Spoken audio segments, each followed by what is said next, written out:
আসো মা, আসো, বসো। মা, তোমার মা এই বাসায় কি করছে? হ্যাঁ, আমি না তোমাকে বলেছি তোমার মা যেন এই বাসায় না ঢুকে? আহা, এইভাবে কেন বলতেছো? মা অনেক অসুস্থ, ডক্টর দেখাইতে হবে, এই জন্য নিয়ে আসছি। 2-3 দিনের মতো থাকবে, চিকিৎসা করে আবার চলে যাবে। 2-3 দিন?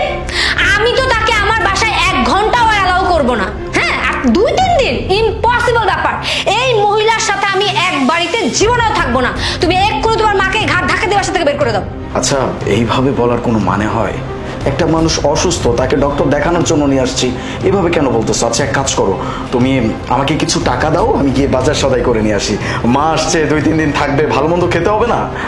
শোনো, আমি যদি পারতাম না তোমার মাকে আমি বিষ খাইয়ে মেরে ফেলতাম। আবার তুমি বলছো আমাকে টাকা দিতে, যে তুমি তোমার মায়ের জন্য ভালো মন্দ বাজার করে নিয়ে আসবে, তারপর সেটা আমি রান্না করে তোমার মাকে খাওয়াবো? হ্যাঁ, দেখো, আমার মাথা খারাপ হয়ে যাওয়ার আগে তুমি তোমার মাকে বাসা থেকে নিয়ে বের হয়ে যাও, তা না হলে কিন্তু আমি তাকে মেরে ফেলবো। আচ্ছা, রিল্যাক্স, ঠিক আছে, আমি রেখে আসবো, কিন্তু আমাকে ফ্রেশ হওয়ার একটু সময় দাও। আমি জাস্ট যাবো, ফ্রেশ হবো, তারপরে এসে মাকে নিয়ে যাবো। অনেক দূর থেকে আসছি, সেই গ্রাম থেকে আসছি, ধুলো বালি দিয়ে পুরো শরীরটা একদম শেষ হয়ে গেছে। আমাকে একটু সময় দাও, আমি এক্ষুনি আসছি। ঠিক আছে, তাড়াতাড়ি করো যা করার। ওর বলছি খুব শখ তোর, তাই না, যে আমার বাসায় তুই থাকবি? এত সহজ আমার বাসায় থাকা? হ্যাঁ, তুই যদি আমার বাসায় থাকিস তোকে আমি রাতে না ঘুমের মধ্যে বালিশ চাপা দিয়ে মেরে ফেলবো।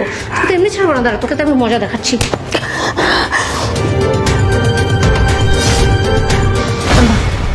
মা, থামলে কেন? মারো।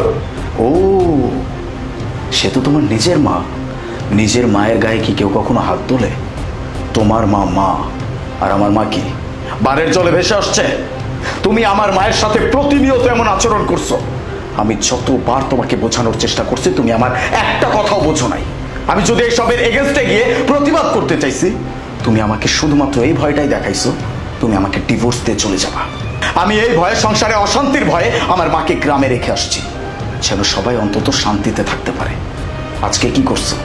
হ্যাঁ, আমার মা ভেবে নিজের মায়ের গায়ে পর্যন্ত হাত তুলছো। তোমার মাকে আমি আজকে ইচ্ছা করে নিয়ে আসছি। তোমার মাকে অনেক বলছি, সে বিশ্বাস করে নাই। এই জন্য বলছি, আমি যেমনটা বলি তেমনটা করেন।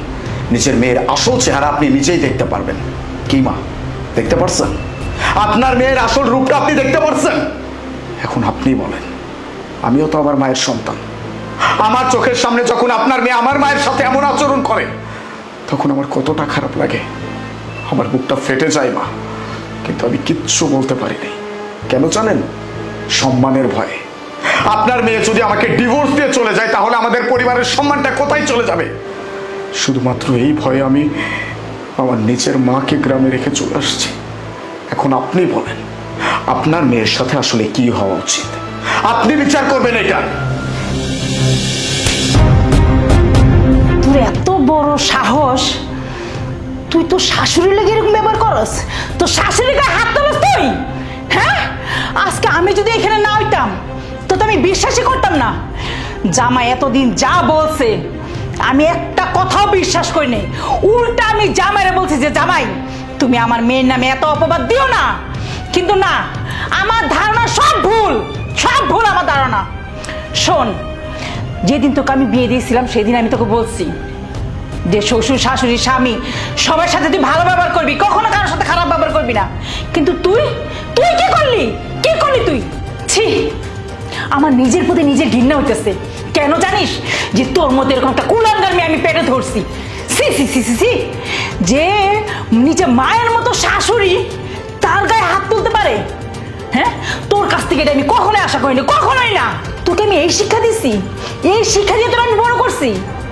এই জন্যই তো আশেপাশে মানুষে সবাই তোর নামে খারাপ বলে, সবাই, কেউ না। আজকে আমি জামাইয়ের কথা ধইরা আমি নিজে প্রমাণ করতে আসছি তুই কত নিচে নামতে পারোস। নিজের চোখে দেখার জন্য আমি আসছি এখানে। শোন, যা দেখার আমি নিজের চোখে দেখছি, নিজের কানে শুনছি।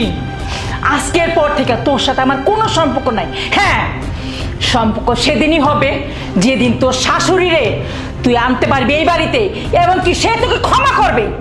তারপর আমি তোকে আমার মেয়ে বলে স্বীকার করব, তার আগে না, কখনোই না। মা, মা আমার কথা। এত কিছুর পরেও যদি তোমার মাথায় সুবুদ্ধি না আসে, তাহলে তোমাকে বোঝানোর ক্ষমতা কারো নাই।